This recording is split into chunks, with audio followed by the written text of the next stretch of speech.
and wisely to the church that both forms remain, and that there be freedom to celebrate one form or the other form.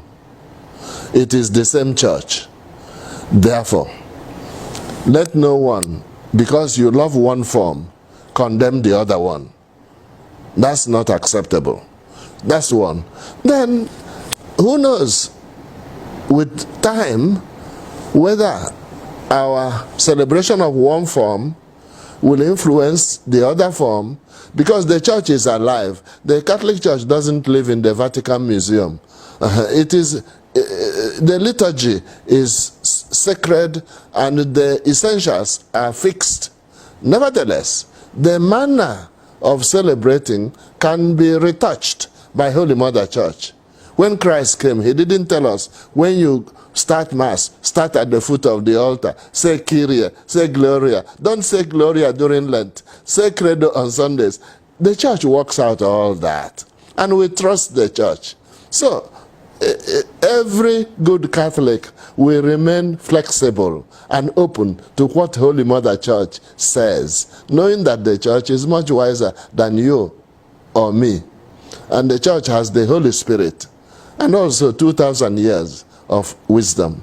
This way of celebrating the Eucharistic sacrifice has been the way of the church for centuries, 5 centuries, even longer, and given us saints all over the place.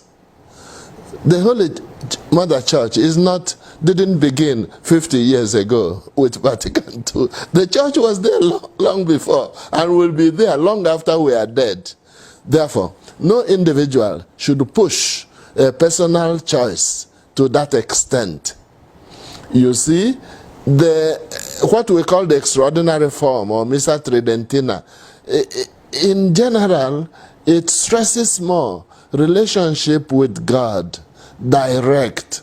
It stresses more adoration. It stresses more God is super, above, transcendental. And that is an element we need very much in the world of today. The present form of celebrating, ordinary form, stresses more the community, the congregation. That is also an important element.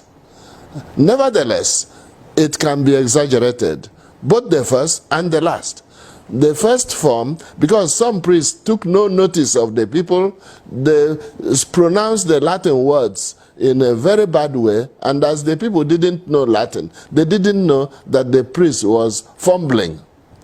So that is also possible.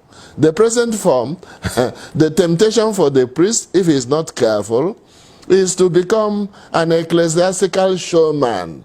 He is facing the people and he is gesticulating and attracting their attention and stealing a few smiles with some of the people he knows. That's not good at all. I have seen a priest celebrating Mass and looking at the people as radio announcers do. They look at the script for a short and then look at the people, then at the script, then at the people. He was not... I was tempted to bundle him out of the sanctuary area. He was distracting the people. We come to Mass not to focus on the priest. We come to Mass not to enjoy ourselves. We come to Mass not to dance. We come to Mass not to clap and applaud each other. We come to adore God. You know the 4 reasons for Mass: adoration, contrition, thanksgiving, and petition. The word acts helps us in that. A, adoration. C, contrition. T, thanksgiving. And S, supplication. That's why we come for Mass. If you want to enjoy yourself, if you want to clap, if you want to applaud, you have the parish hall.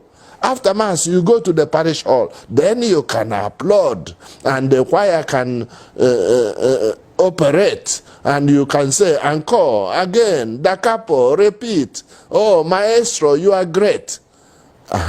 You celebrate yourselves there. But when we come to Mass, we don't want to celebrate ourselves.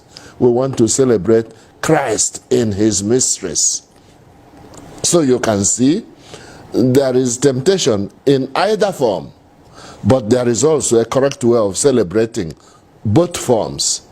The main fault is not in the novus order or the older one. The fault is not in the extraordinary form or the ordinary form.